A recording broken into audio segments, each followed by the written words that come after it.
बिल्कुल सही बात है। हाफिज़ साहब, एक तो ऑस्ट्रेलिया सीरीज़ और उसके अलावा ये जिम्बाब्वे का स्क्वाड अनाउंस हुआ है, फिर जो भी हमने गुफ्तगू अभी की है, इसी के साथ साथ एक और चीज़ ये भी है कि कहीं ना कहीं शाहीन वाला एलिमेंट हमने अभी डिस्कस नहीं किया कि शाहीन को बी कैटेगरी में रखने की क्या रीज़न है, और अगर शाहीन बी कैटेगरी में आता तो फिर बाबर ए कैटेगरी में क्यों आता है? देखिए, कल बासित अली साहब ने ये कहा है कि अगर शाहीन की कैटेगरी बी है तो बाबर की ए क्यों है।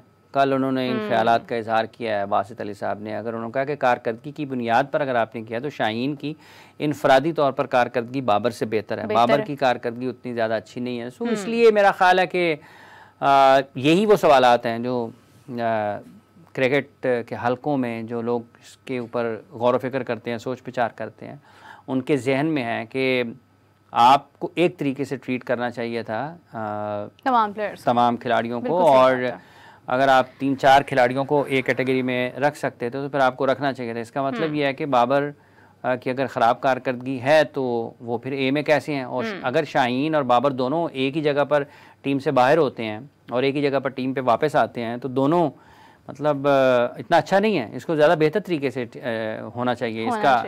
ये फ़ैसले इससे ज़्यादा बेहतर अंदाज में होने चाहिए, हो सकते हैं, लेकिन ठीक है, चलें देखते हैं क्या करते हैं। क्योंकि जब आप अपने टेस्ट टीम के कप्तान को सी कैटेगरी में डाल सकते हैं, वाइस कैप्टन को, और जब आप अपने टेस्ट टीम के कैप्टन को ये लिख सकते हैं कि सब्जेक्ट टू कैप्टनसी है, और मेरा तो ये ख्याल है कि जो पाकिस्तान की टेस्ट टीम का कप्तान है उसको ए कैटेगरी में होना चाहिए। जो पाकिस्तान की टेस्ट टीम का लीडर है वो लीडर लगना चाहिए अपनी हर जगह के ऊपर। आप वो नहीं है ना, जब वो नहीं है, फर्ज कर लें वो नहीं है।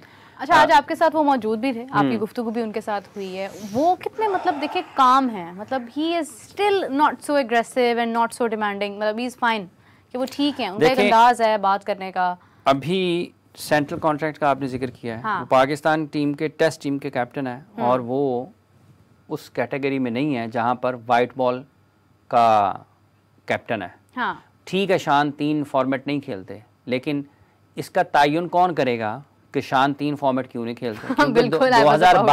2022 में जब वो गए हैं ऑस्ट्रेलिया वर्ल्ड कप खेलने के लिए, अपने नंबर से हटके वो सबसे ज़्यादा रन उन्होंने स्कोर किए।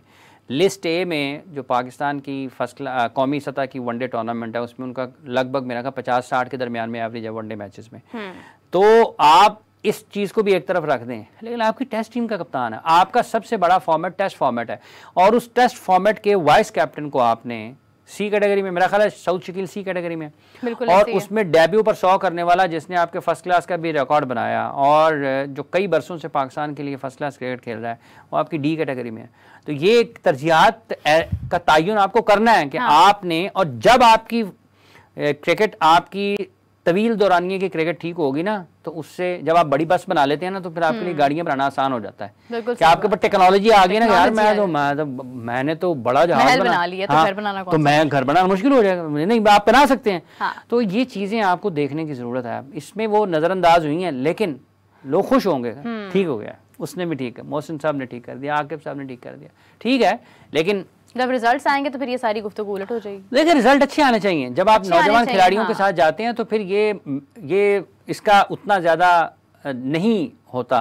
क्या आप बेहतर खेलते हैं? नहीं खेलते हैं, आपकी प्लेइंग 11 ठीक है? नहीं है। आपने सिचुएशन के मुताबिक ठीक खेला, आपकी गेम अवेयरनेस ठीक थी, आप फिजिकली फिट नजर आए, आप जान मारते हुए नजर आए। बिसाओकात आप जीतते हैं, आप हारते हैं, आप हारते ज़्यादा हैं, जीतते कम हैं, ठीक है, लेकिन जो चीज़ें हैं उस मैच में वो देखने वाली हैं, अच्छे हैं। मतलब अहमद दानियाल जब हम चैंपियंस कप हो रहा था तो उसकी कारकर्दगी के हवाले से जिक्र हुआ, बहुत अच्छी जगह पर नजर आया। लेकिन अगर पाकिस्तान क्रिकेट बोर्ड को ये देखने की ज़रूरत है कि क्या वो जो तवील दौरानिए का खेल है उसमें पाकिस्तान के काम आ सकता है, तो पाकिस्तान को अपनी फास्ट बॉलिंग को बेहतर बनाने के लिए उन खिलाड़ियों को निशानदेही करने की और उनके साथ काम करने की ज़रूरत है कि हम क्या इनको टेस्ट में इस्तेमाल कर सकते हैं। हाँ। और अगर इस तरह के फास्ट बॉल जो 145 प्लस पे बॉल करते हैं, अगर आप वो आपके पास आते हैं तो आपके तवील दौरानिए के क्रिकेट के लिए बड़े बेहतर साबित हो सकते हैं। बिल्कुल सही बात है। हाफिज़ साहब, एक चीज़ लास्ट में डिस्कस करना चाहूँगी, फ़खर ज़मान को तो पनिशमेंट मिल गई, उनका तो शो कॉज नोटिस भी अभी उसका मामला भी हल नहीं हुआ, शामिल भी नहीं किया गया उनको स्क्वाड में, सज़ा भी दे दी, सब कुछ हो गया। What about the director internationals, जिनके बारे में उन्होंने कनेक्शन कैंप में बात की थी, जिसकी तारीफ भी मोहसिन नकवी साहब ने की है प्रेस कॉन्फ्रेंस में कि फ़खर ने बड़ा अच्छा पॉइंट रेस किया,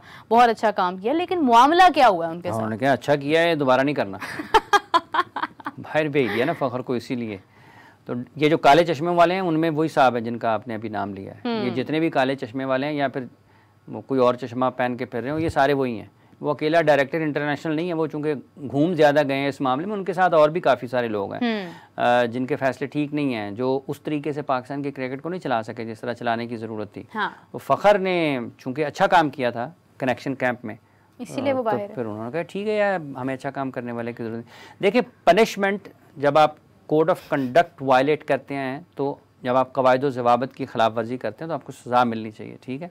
लेकिन आप इस चीज़ का तयन करते हैं कि कवायद ज़वाबत बनाने वाले ही उनकी बेदबी तो कर रहे हैं, आप ये करते हैं क्या सज़ा देनी है। आप जांचते हैं कि ये हादसा क्यों रूनुमा हुआ। जज इसी चीज़ को, इस चीज़ का तयन करता है बैठ के कि क्यों हुआ, हादसाती तौर पर हुआ, जज्बाती फैसला था, प्लान था, मनसूबाबंदी के तहत किया गया। फिर आप उस नतीजे पर पहुंचते हैं कि यहाँ पर जज्बात कितने शामिल थे, यहाँ पर और चीज़ें कितनी शामिल थी। फिर आप देखते हैं यार फ़खर पाकिस्तान के लिए, तो उसको कैसे आगे लेगा। लोग तो ये भी बात कर रहे हैं कि बाबर आजम को भी अब ट्वीट करना चाहिए।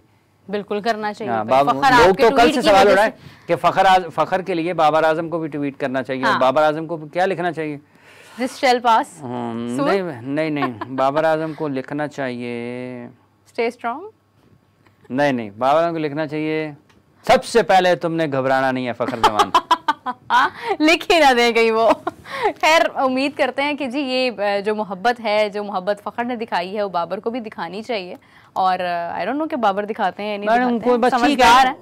वो देखिए, ये लोगों के जज्बात है ना, चूंकि लोग बात करते हैं तो उस हवाले से लोग कहते हैं, लेकिन इसकी ज़रूरत नहीं है। अच्छा, कुछ लोग ये भी कहते हैं कि फ़खर के इतने ज़्यादा भी कोई परफॉर्मेंस नहीं है, कभी चल जाते थे कभी नहीं। लोग हैं ना, अब लोग तो अपने अपने हवाले से करेंगे। देखिए ठीक है, तो यही होता है ना, कभी आप करते हैं कभी नहीं करते हैं।